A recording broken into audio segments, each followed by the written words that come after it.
हैरान कर देने वाला वीडियो सामने आया है जिसमें एक सरकारी स्कूल पूरी तरह पानी में डूबा हुआ नजर आया है। विजय राघवगढ़ तहसील के इस स्कूल परिसर में घुटनों तक पानी भर गया है। ये आप देखिए, ये स्कूल की तस्वीर है जो आप टीवी स्क्रीन पर देख रहे हैं। भारी बारिश के चलते स्कूल में ऐसे हालात बने हैं जिसका असर यहां पढ़ने वाले बच्चों की पढ़ाई पर भी पड़ रहा है। पूरा का पूरा स्कूल पानी में डूबा हुआ है और यहाँ पर जो छात्र पढ़ते हैं उन्हें काफ़ी ज़्यादा परेशानियों का सामना करना पड़ता है। और ये सरकारी स्कूल है जो पानी में डूबा हुआ है।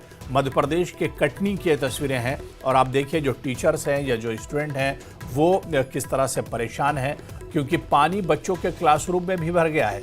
जहाँ पर बच्चे बैठकर पढ़ते हैं वहाँ तक पानी एक तरह से भर गया है। और ये कटनी में सरकारी स्कूल है दरअसल, जिसकी ये दुर्दशा है। आप देख सकते हैं कि बारिश का मौसम और ऐसे में क्लासरूम की ये तस्वीर है जो हम आपको दिखा रहे हैं, जहां पर बच्चे पानी में एक तरह से खड़े हैं और क्लासरूम के अंदर पानी भरा हुआ है।